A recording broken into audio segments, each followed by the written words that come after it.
Welcome to Classic Mosaic Truth. Today we're going to talk about spiritual gifts, but maybe not in the way you're used to thinking about them. We're not talking about talents you have to go out and earn, but a potential that's, well, it's already inside you. So let's start with a feeling that I bet is pretty familiar. Have you ever set a big goal, right?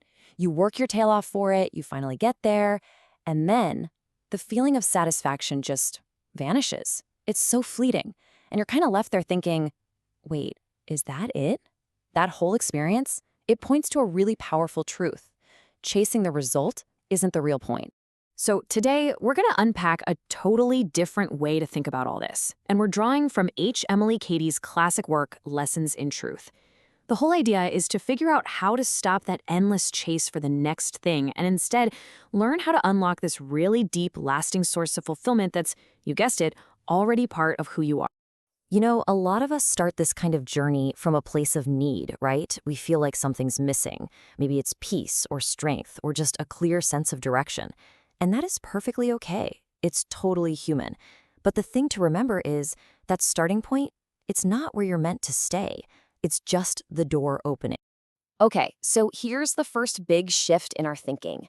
We have to stop looking outside of ourselves for some specific, gift or talent.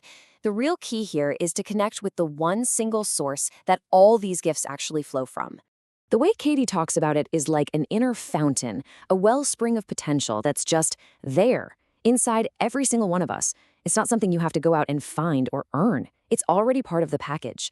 And that right there is the huge distinction. Don't mistake the little streams, the individual talents, for the massive source they all bubble up from. Think about it like this. You know how a single beam of light hits a prism and suddenly you have a whole rainbow? It's kind of like that.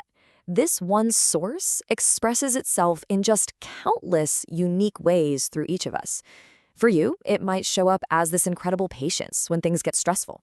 Or maybe it's a creative solution that just pops into your head.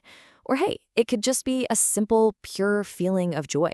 And this is so important.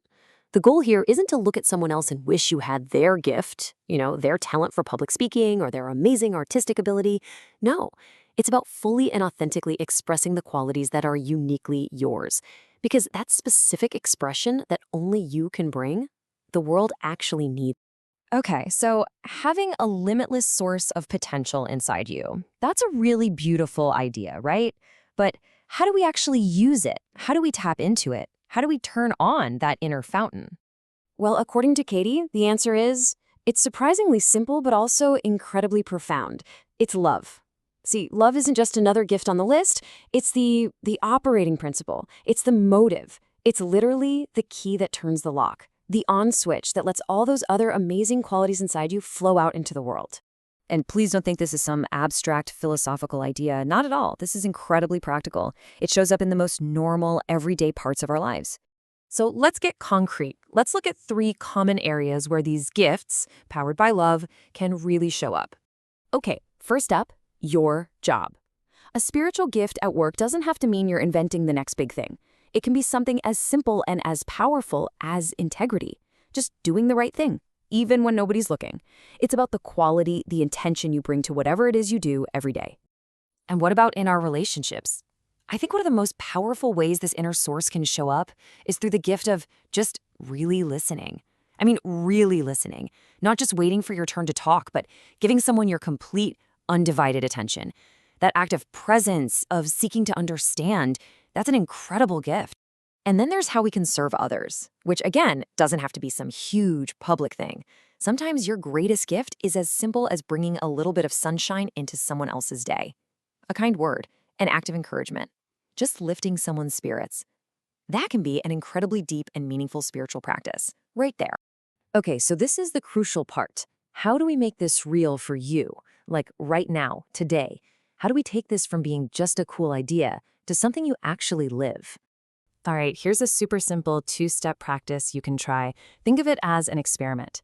Step 1 is what I'll call a gift inventory. Just take a quiet moment. What positive qualities are already there inside you?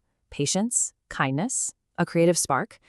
Then step 2, pick one, just one of those qualities, and find one small way to express it today as an act of love.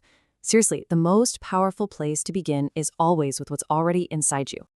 All right, let's do a quick recap of the big ideas here. Number one, your true potential isn't some external achievement. It's that limitless source inside you. Number two, that source expresses itself through you in ways that are totally unique. And number three, love is the on switch. It's the motive that brings all these gifts to life. Hey, thanks so much for exploring this idea with me. The next explainer we're doing, Unity of the Spirit, actually builds right on top of this. So if you want to continue the journey, the whole Lessons in Truth playlist is right here on the channel for you. So I'll just leave you with this one final thought to carry with you.